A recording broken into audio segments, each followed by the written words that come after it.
Hey everybody, Dave here. Hope you're having an awesome day. So, do you have a ton of Lego minifigures and you really don't have a great place to store them? If you leave them just out on the shelf, they get all dusty. Well, today I want to show you how to make a really simple shelving for your Lego minifigures out of a shadow box. Come on, let's do it.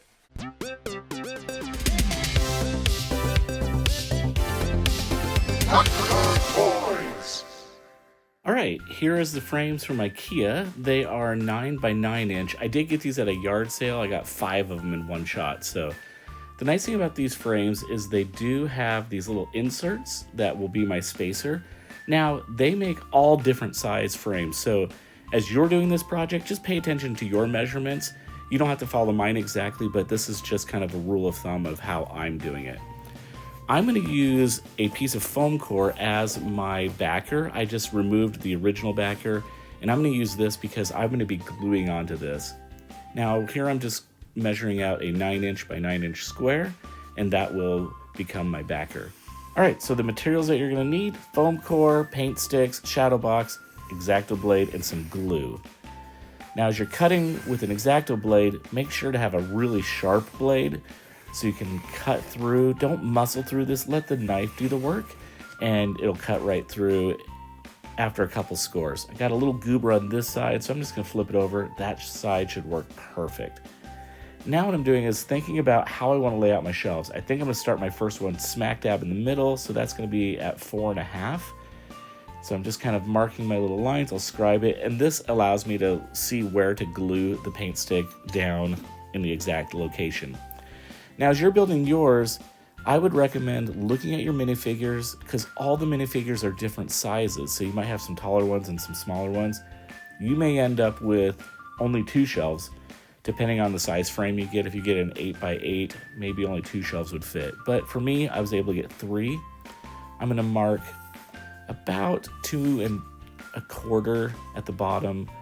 And then I just laid out the paint sticks.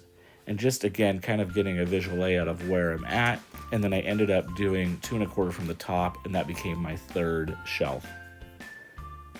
Now these paint sticks are a little rough, so I'm gonna trim off the edge there and then trim off, I'm gonna measure and kind of cut that. Now I don't wanna just do from edge to edge because I do have this insert and the insert won't fit over the top. So what I need to do is figure out the dimensions inside of that little insert.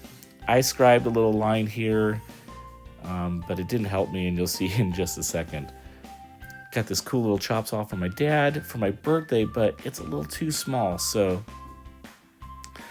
another way to cut it would be a little hobby saw. You can find these on Amazon. They're about 15 bucks, and you can cut it that way.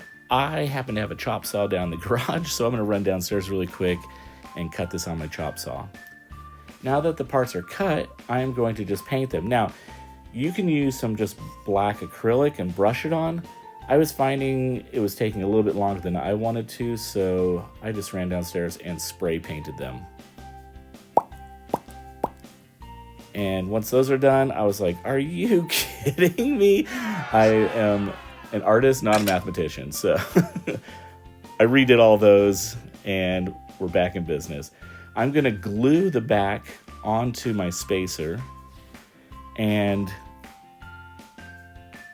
just testing the shelves here. Those are my new shelves. Those look great. They're nice and snug. It's perfect.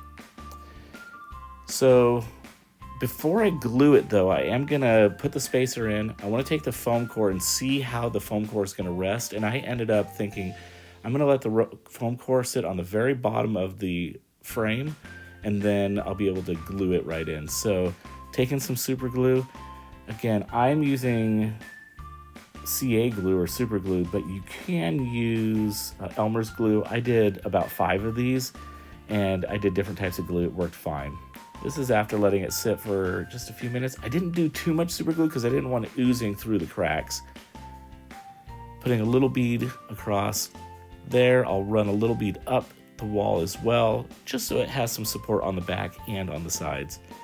And really it's as simple as sliding it in, lining it up on your pencil line that you have there, getting it nice and straight, and you're pretty much done. Pretty simple, right? Okay, I took the glass out just so you could kind of see how I kind of line everything up. I'm going to just go ahead and place my minifigures in there, get them kind of spaced how I want. And then when I do put the glass in, I'll show you what I do. I actually tilt it down and it makes it a little bit easier. You could put some double stick tape on these if you wanted, but this worked fine. And this is one of my newer minifigs that I got recently, so I'll put him in there. And yeah, this is kind of how I do it with the glass. I'll get them all placed where I want, lay the glass down, slide the frame over the top, and then just carefully lift it up. And for me, I didn't have any problems. Everything stayed pretty much in place, and then just hung it on the wall. And there we have a really cool Lego minifigure shadow box. All right, that was actually a really simple build, but I hope that it actually helps you maybe organize some of your figurines. And in fact, it's great for minifigs, but you could also do little small figurines if you've got like little characters, maybe even like the little mini brands, if you wanted to display something like that. If you even used a little bit bigger shadow box, you might be able to do something like Dunnies or some Kid Robot kind of figurines or little vinyl blind box toys. So there's a lot of really cool things that you could do with this. And at the very end, we'll do a turnaround shot, and I also do a quick little shot of these hanging on my wall in my studio. But on my Toy Rats channel, we actually did a house tour of all my toys. So if you want to check that out, I'll put the link in the description. And yeah, I think that's it. So as always, it's a great day to be a toy nerd. Have a great one.